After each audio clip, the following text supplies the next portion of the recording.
Bismillahirrahmanirrahim. Good morning. My name is Robert McCaw. I'm the National Government Affairs Director for the Council on American Islamic Relations.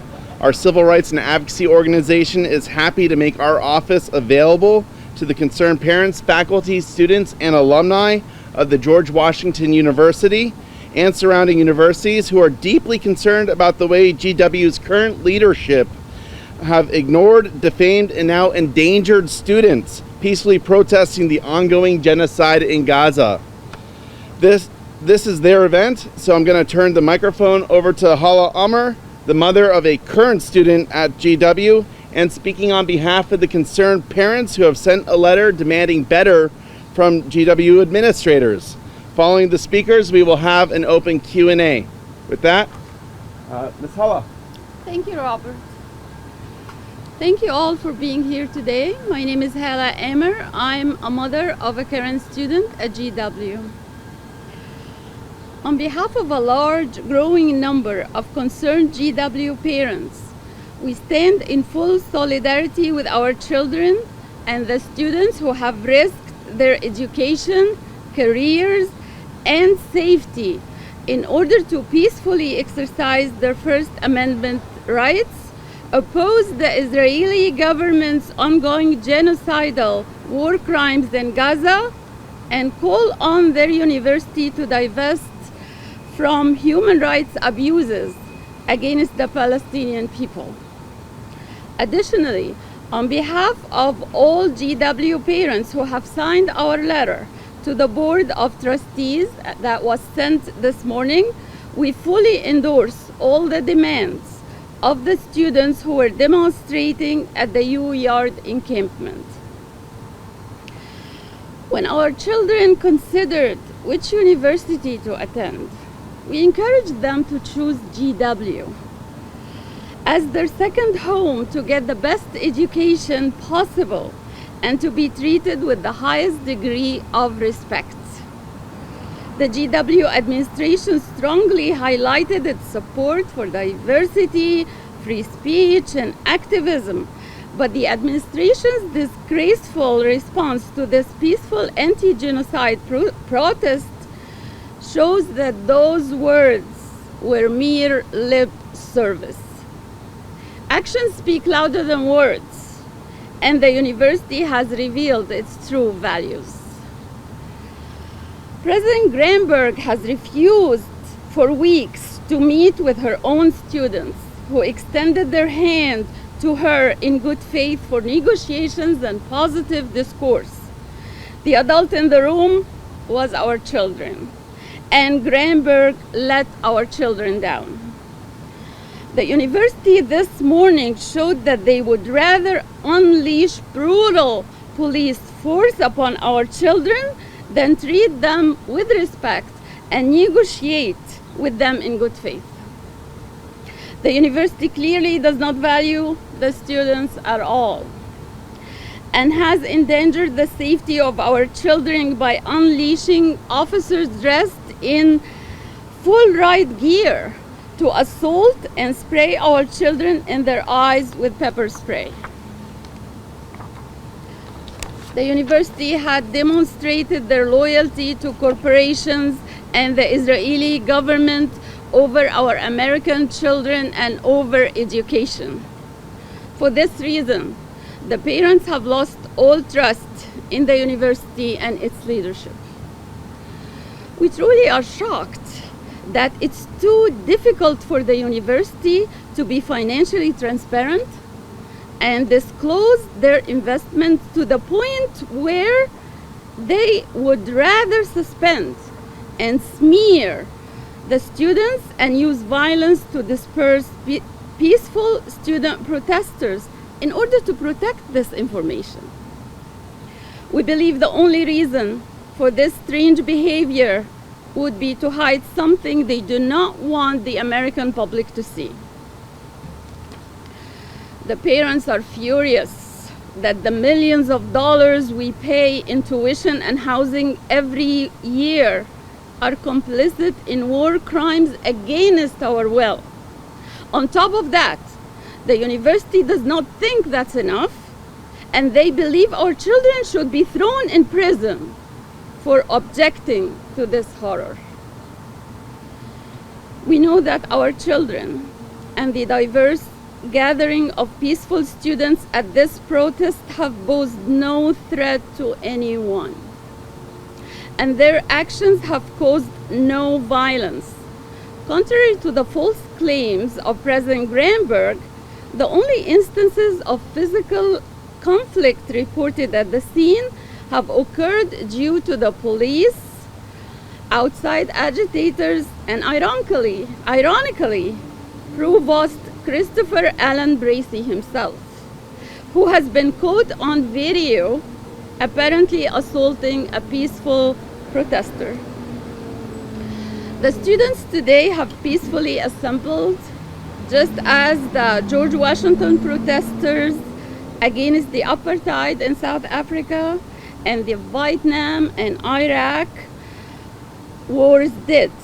And it's time for the administration to respect the rights. The current leadership has failed to do so and have lost all chances to make up for it after the horrific events that took place this morning.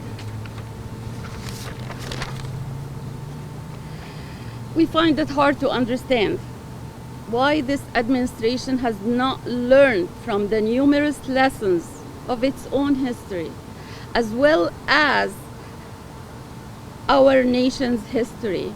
George Washington, which was one of the few universities to divest from the apartheid South African, now takes credit for the anti-apartheid divestment protests that happened on its campus. George Washington cannot protect free speech only when it's convenient. It's not enough to pay lip service to those inflection points in our nation's history and claim to support political freedom. It's time to apply those lessons. The parents will no longer be silent and tolerate the gross mistreatment of our children by the university leadership.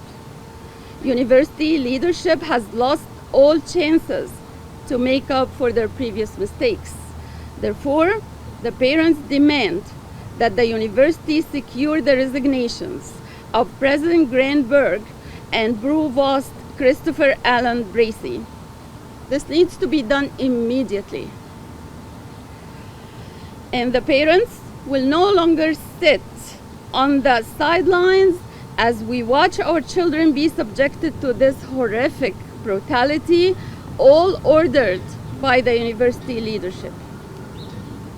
The university's insistence on ignoring the student negotiators by citing university policy reveals administration's shocking inability to see the bigger picture. History shows us ignoring the voice of the masses will only fuel them more. The rest of the world and the community sees and hears the students, and it's time for the administration to do so.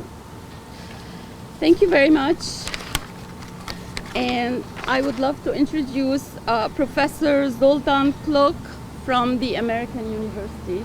Ma'am, before you leave, can you spell your first last name for us, please? Hala is H-A-L-A, Amer is A-M-E-R. Thank you. Dr. Hi there. My name is Zoltan Gluck. I'm a professor at American University. My name is spelled Z-O-L-T-A-N, last name Gluck, G-L-U-C-K.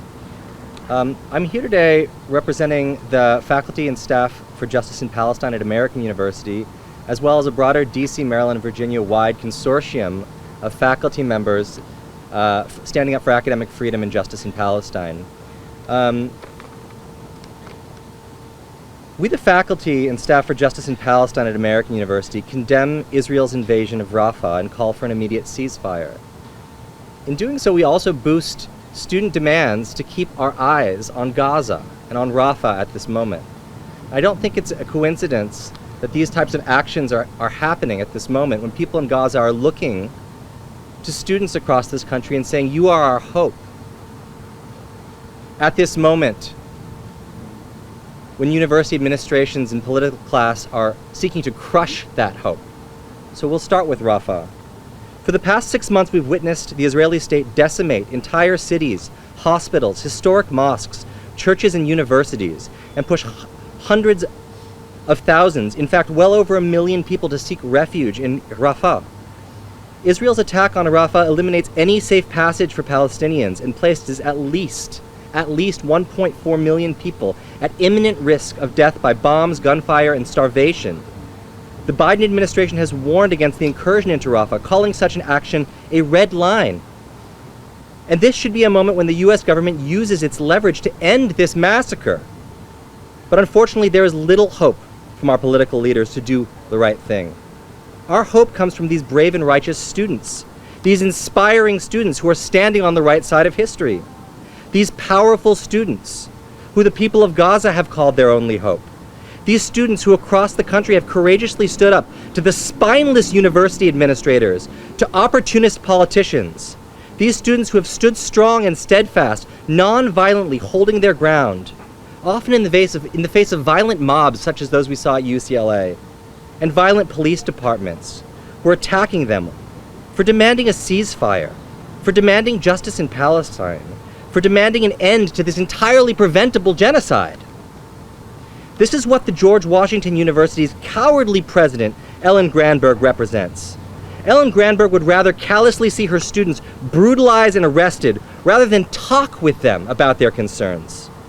Would rather callously see her students brutalized and arrested rather than simply provide financial transparency about her university's investments. Would rather see her students brutalized and arrested than divest from weapons manufacturers? My God, this is what the world has come to. What is clear is that Ellen Granberg does not represent her students, her faculty, or indeed the mission of the university. What is clear from her actions and the actions of university administrators at campuses across the country, from Columbia to UCLA, and indeed to American University, is that the Ellen Granbergs of this world represent only the interests of donors and investment portfolios. The Ellen Granbergs of this world represent the interests of the military-industrial complex over the rights of their own students. The Ellen Granbergs of this world represent and support this genocide and are willing to trample the rights of their students in the name of allowing this genocide to continue. And while every single institution of higher education has been destroyed in Gaza, all 12 universities, not to mention the over 380 schools that have been destroyed, education is ground to a halt. What of the right to education for these kids, these children in Gaza? My God. This is scholasticide. This is cultural genocide. And this is what our so-called leaders accept, from Ellen Granberg to Joe Biden. Here we stand in Washington, D.C., and I'm a faculty member at American University in Northwest D.C., where there are about 12,000 children, according to the last census in Ward 3. I think about the dozens of elementary schools, the middle schools and high schools, where I dropped off my preschool-aged children this morning. Those 12,000 children. Well, more than 12,000 children have been killed in Gaza in the past 12 months. That is every single child in Northwest D.C. Wrap your heads around this.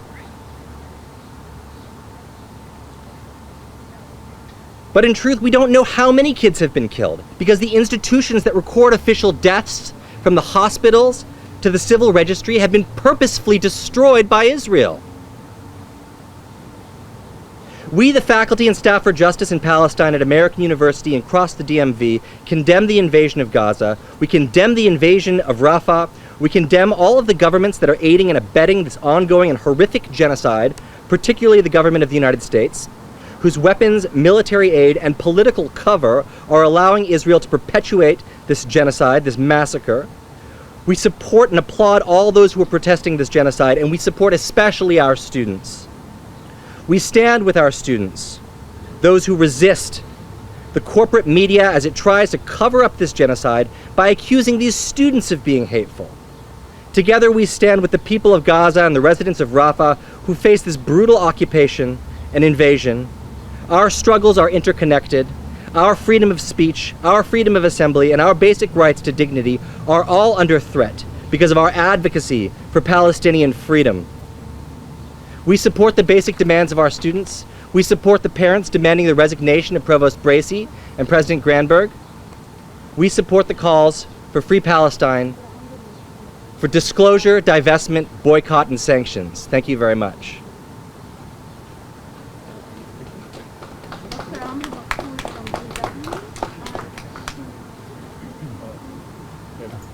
Speaking next is Dr. Amara Mator, who is a faculty from GW. Thank you. Hi, my name is Amar Madkour. Yes, it's AMR MADKOUR.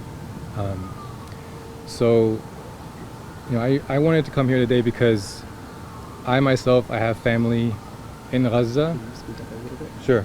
I have family in Gaza, and I have, like many others, been completely disturbed by what has been unfolding first and foremost in Gaza and the completely manufactured genocide there, which has from the very start been about a collective punishment of the people of Gaza, regardless of their age, regardless of their gender. We're seeing women, children, innocent men all being starved collectively. They've been targeted indiscriminately, and we have witnessed a failure on the part of our political leadership, on the part of our governments and worldwide governments. There has been no response until now. We're still not seeing adequate aid getting through, and our glimmer of hope, for me, it has been witnessing what has unfolded on campuses across our nation. I have been encouraged. I was so touched by what our students at GW were able to produce in terms of a peaceful and incredibly disciplined and well-organized protest on our campus. I've seen it myself. I've been there myself. I am humbled by the dedication of these students and their selflessness, standing in the face of the oppression of Palestinians, but also in the oppression of their own institutions. They have put everything on the line, from their careers to their very livelihoods, their safety, and they have done so with a selflessness that we all should be inspired by. And yet we see the response has been lies. They have been smeared. They have been maligned, and that's at best.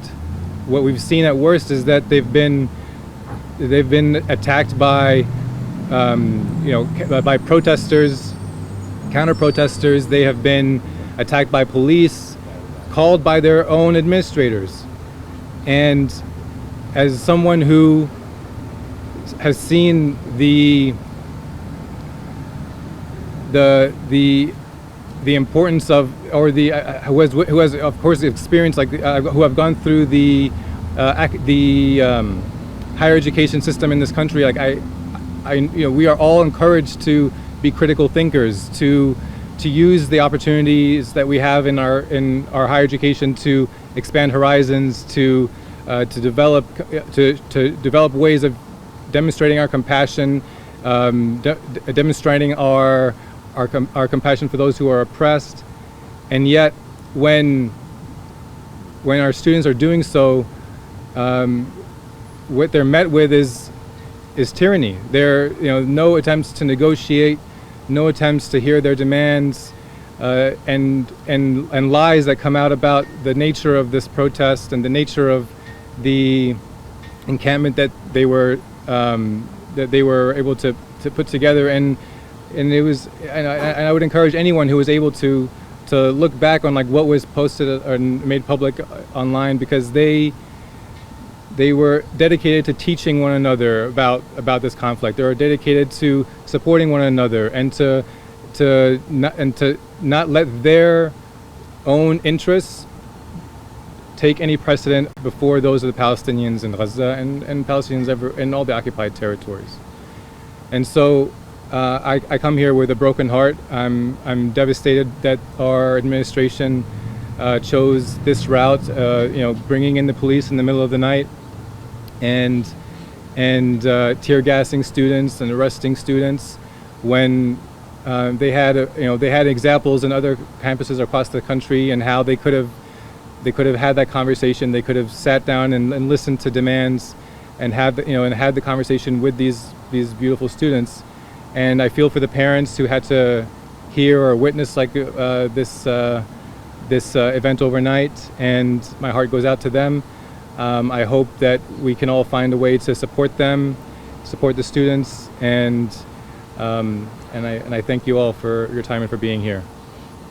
Thank you, Doc. Thank you so much. Speaking next, we have Dr. Barbara Wien, who is a GW parent and also a professor at American University. Good afternoon, and thank you for being here. Students are the conscience of our nation. They are the moral compass of this society, and they're holding up a mirror to our policies, beseeching us to stop the bloodshed. I am both a GW parent and I teach at American University, and I stayed in the encampment with the students. They were democratic, they were peaceful, they shared everything, books, food. As I listened to their conversations in my tent at night, they were so consequential. They cared deeply about the well-being of others. In my courses, I teach peacemaking, peacekeeping, peace building, nonviolent struggle, and they are reflecting back to us the lessons that their parents and professors have taught them, that there is right and wrong, ethical compasses, moral compasses. They're asking us to live up to the values of this society and this nation and our founding principles. I am so impressed, so inspired by their tenacity, their ethics, their courage, their compassion. They're tireless. They're absolutely tireless on behalf of the people of Gaza. I am Jewish. I was raised in a Zionist family, and I say never again for any people, not the people of Yemen, Sudan, Armenia, Gaza, anywhere. We have to stop this madness in the Middle East. And as my beautiful colleague said, the children are the adults now. They are our teachers. The children and the students are the teachers now. Thank you. Thank you, Doc. All right, next speaking is visiting Associate Professor Peter Colloway, who's a GW with the GW Law Criminal Defense Clinic.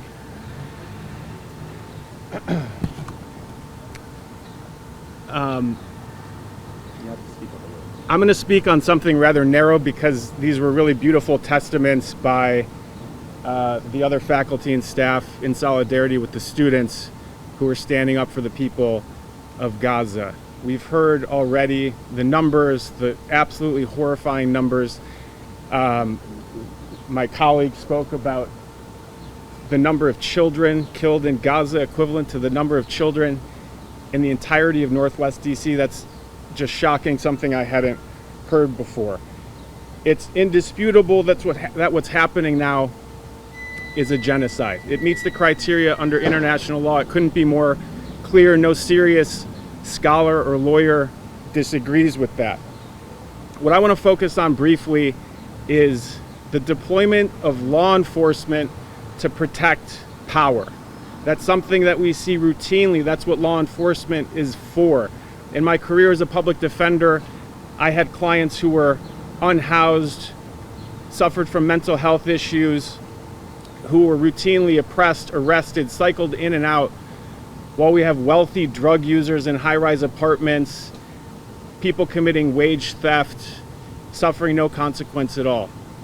Here we have what by all accounts was a peaceful and, in my opinion, beautiful action by the students of GW and other universities in the encampment, and we have the violent use of law enforcement agents with guns and handcuffs and batons and tear gas to destroy that, because it represented a challenge to power. That's something that they can't tolerate.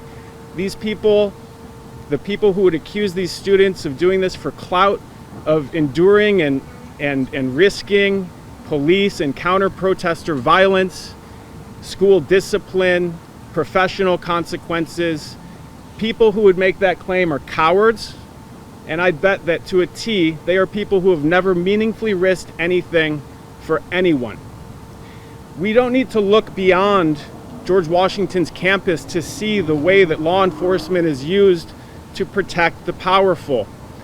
I've seen the video, as many of you have, of Chris Bracey committing what looks quite clearly like an assault against a Jewish student who was part of the encampment. Has there been any talk about him facing consequences? Not that I've heard. But they'll deploy dozens of cops to break up a peaceful protest against a genocide. This shows you where their priorities lie. It's where they've lied since the inception of law enforcement in this country, bred in part from the slave patrols. It's where they will continue to lie unless we, faculty, staff, citizens, journalists, and the rest of us stand and act in solidarity with these students. There's more we can do. I'm heartwarmed to see everyone here now. I'm new to this faculty community and new to the faculty who are supporting these students, but I couldn't be prouder to be a part of it. And I hope that the school will do the right thing. I hope the cops will do the right thing. I hope they will let this peaceful protest blossom so that we can put an end to this genocide once and for all. Thank you. Thank you so much. And finally, we're going to hear from Professor Bassam Haddad, who is the founder of the Middle East and Islamic Studies program at George Mason University. Thank you all for being here. I just want to ask people who are here and who are watching, what are we doing here? It's inconceivable that we're standing here trying to defend students for standing up for everything we have taught them in the classroom. Not just people on quote-unquote one side. All of you, all of us, all teachers, all faculty have been teaching students to stand up for social justice, to stand up against racism, to stand up against any sort of infringement on anybody's rights, against sexism, against Islamophobia, against anti-Semitism. And yet, we are here sanctioning, supporting the brutalization of these students when they are overwhelmingly peacefully protesting on our own campuses. Shameful presidents, administrators, and faculty are supporting this brutalization of students who are standing up for exactly what we taught them to stand up for. They are aware of what they are standing up for. It's cynical for anybody online, on television, in social media, to question whether they know what they are doing just because they got 2 or 3 people who did not want to talk to them or who did not articulate things perfectly at that moment in front of a camera.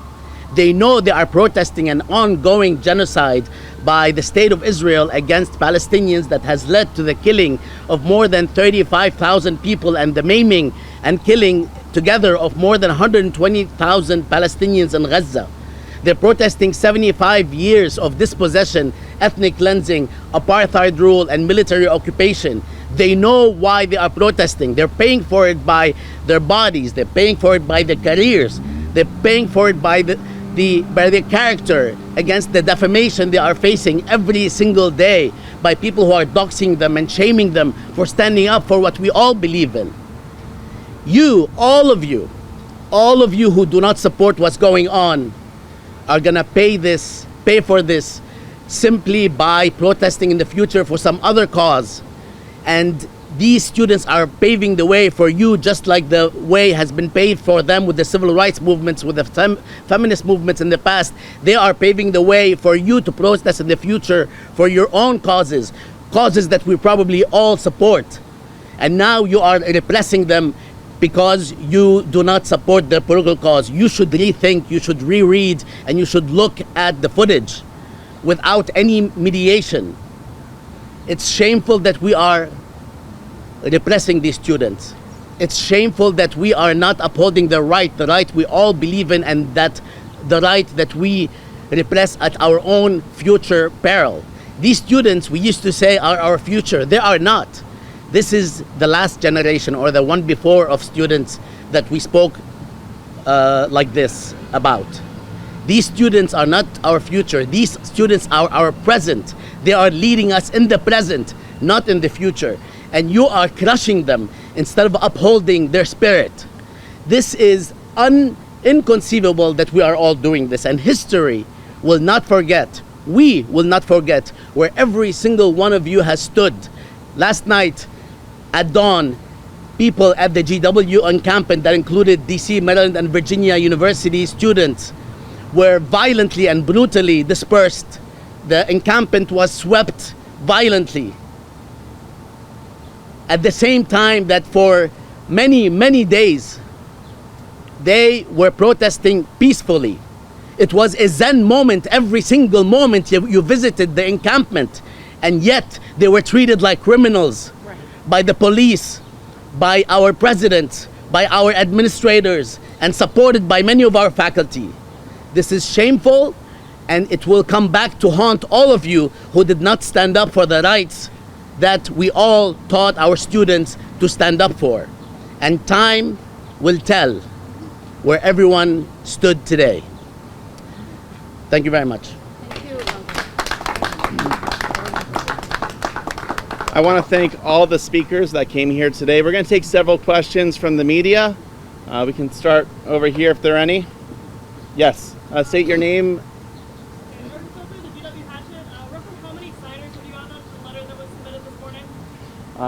So what I've heard, they're about up to 80, but the letter's rolling and growing. So they expect to surpass 100 within an hour. Yeah, I haven't signed it yet as a GW parent, so. Sorry, please take the podium. I haven't signed it yet, and I'm a GW parent, so more signatures are coming in. Can I add that 80 parents represents over $6 million of tuition money, and the GW administration should think long and hard about who they're financially beholden to. These donors who are donating several million, or the $6+ million a year coming from parents.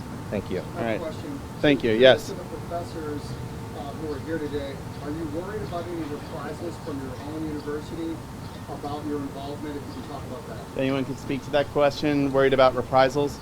Yes, courses have been cut. Some of us have been called in. Some of us have been monitored, surveilled, our emails read. Yes, there are reprisals, but we're going to stand up to it. We have to stand up to it. And the students are our role models on this. We're not backing down. Oh, could you? Barbara Wien, W-I-E-N. It means the city of Vienna. B-A-R-A. Go ahead. Any professors want to add to that? Does anyone else want to talk about retaliation, reprisals, the fear of that? I am not worried because I'm not doing anything wrong, neither are the students.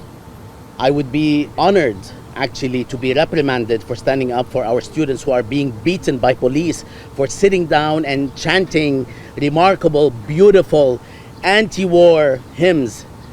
Nothing to be worried about. Nobody should worry about anything. Those whom I have spoken with in our activism and podcasts that have been fired are already now proud of what they have done because they've been fired for speaking truth to power. There's nothing to be worried about.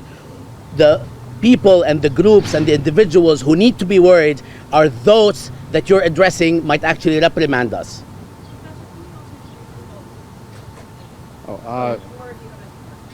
My name? Bassam Haddad, B-A-S-S-A-M-H-A-D-D-A-D. All right, next question right there. We'll work our way over here. A question for the person who just spoke up. You said that parents are demanding these administrative resignations. What will happen if said resignation? We will see. We are following the right path of escalation. We're still respecting the board, and we are hoping of a positive response. So we are waiting on that, and if it doesn't happen, we'll see what we will do. But as I said, we are not sitting on the sidelines seeing this happening to our children anymore. Thank you. When you say that you're no longer sitting on the sidelines, what are you guys doing? Well, we did already. We did already. We signed a letter for more than 79 parents, and more are coming, and we send it to the chair of the board, and we are waiting on the response, and also we organized this. So that's how we are not standing on the sidelines anymore. Is your Okay. child one of the protesters? My child is one of the protesters, and I am a parent of everybody who was in the camp. Just being a mother, I can feel every mother whose child is in the camp and who was subjected to the brutality early in the morning. So you can consider all my children are in the camp. And was your child charged this morning? Was your child there this morning? No. How is your child doing around you? He is very stressed. This administration is putting stress on young people that is beyond, really far and beyond any ration. And they are just getting them furious, more furious, more furious. My son has the end year exams. He can study, he can focus. He's really angry. It's just against all the principles of this nation. And all what we taught them, as the professor said, just like, in the dustbin, right? So no one can focus. Even those who are not in the camp, they are badly affected, their well-being, they are worried, they are disgusted. Okay, and I know there was a question there, and then we'll get here. What would be the response to the police chief this morning mentioned that they noticed the situation was getting more volatile as of Monday, and that they've recently had at least 2 cases of protesters camping or probing the university, I should say. So what would be the response to that? As a former student at a very active university, I can say as administration increases police involvement, it always ends up more volatile. So you have to ask, why is the administration using the police as a tool of oppression and suppression of these students and their views? And how are they contributing to this? But I'll leave it up to the parents and faculty. May I just say, the message for Mayor Bowser and for the police chief is shame on you for being cowed into this cowardly action by the House Oversight Committee, bowing to these political hacks, right, who are not from our city, to repress our students, right? Shame on you. So are you saying their claims that it was a safety concern at that point Are absolutely invalid. Absolutely invalid. Look at actual footage, reports, testimonies from inside these encampments across the United States. Okay, last Friday there was a Shabbat service held at the encampment at GW. There have been Cedars, liberation Cedars, led by the Jewish community across these encampments. The notion that these are anti-Semitic or somehow danger to Jewish students, for one, but danger to the community, is completely and totally unfounded. It's slanderous. It's a dereliction of basic academic integrity and duty by the administrations who are claiming this and by the politicians who are disingenuously claiming these things. And if I could just add, I was in the encampment as a nonviolent peacekeeper, serving as a violence interrupter, when a gang of drunk teenagers came through, were spitting on people, ripping up signs, and I effectively was able to walk them out of the encampment with the help of the student peace marshals from GW, only to have the GW police bring them back into the encampment. And I said, why are you doing that? Why are you doing that? And the students looked at me, the GW students said, they're looking for any excuse to shut down the encampment, Barbara. They want to find a provocation to shut down the encampment.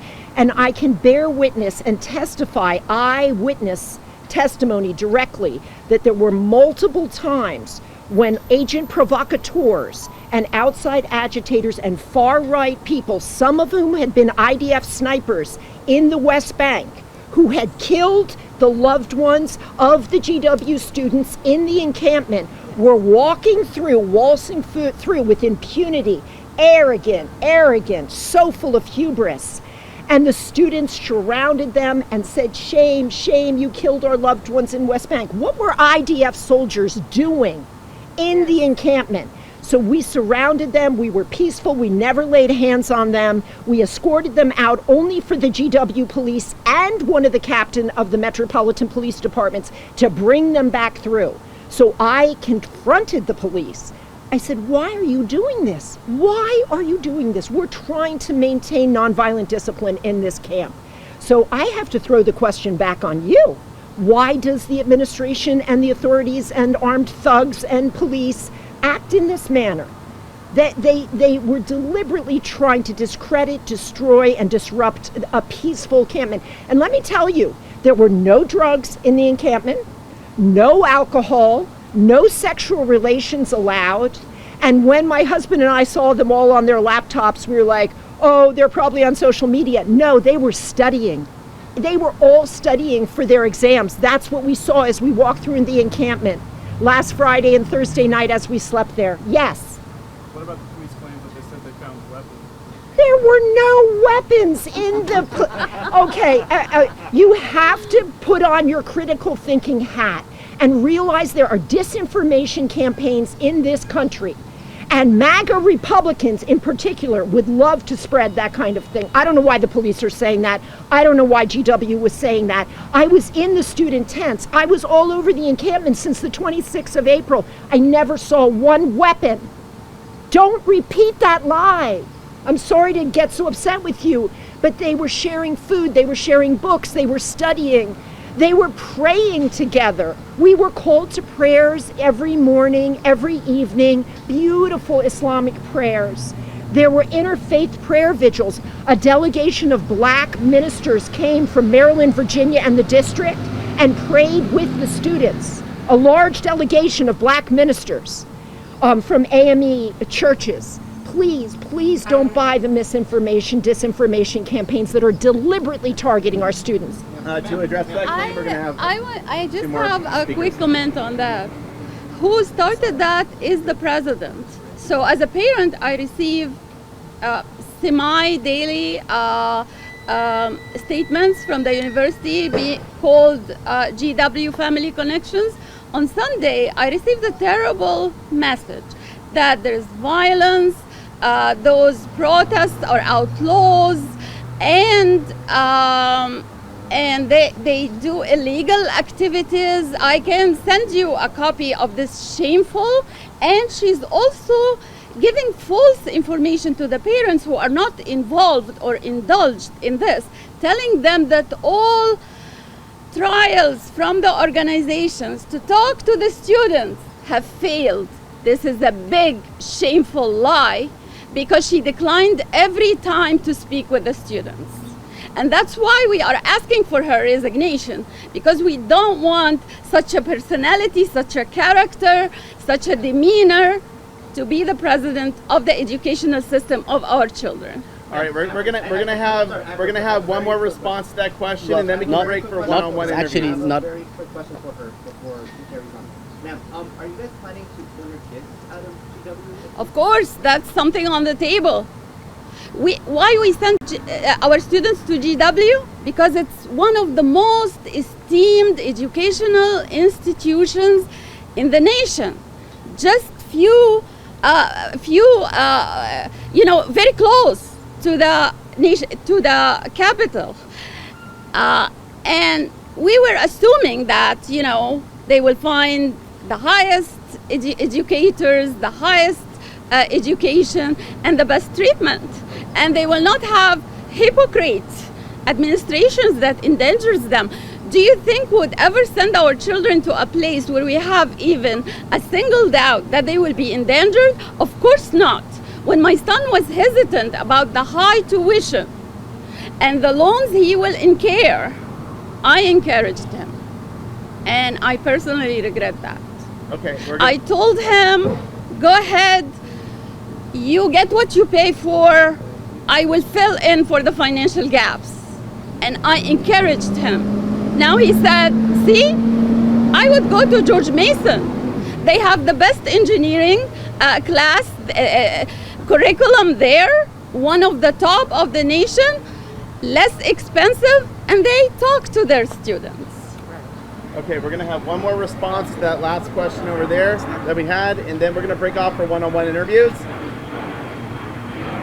Sorry, it's not a response to the question on weapons. I don't need to credit that with any response. I just want to say to the people who are actually our heroes in the encampments, although I understand, and we all understand the impetus, the justification to keep saying what you're saying because of the racism out there, but what I would like to share is that we don't need to constantly say that we are joined by Jewish groups and Jewish students in the encampments in order to humanize ourselves. We don't need to humanize ourselves. We know who we are. Many people do this because you are dehumanizing them. Yes. We know who we are. Our statements, our positions, our articles, our books speak for themselves. Right. We don't need to humanize ourselves. You need to humanize yourself. Right. Bravo. Think about every solution. So with that, we're going to conclude this portion of today's press conference. We can break off into one-on-one interviews. I want to thank the parents, the professors, the faculty that joined today in front of CARE to speak. And with that, thank you.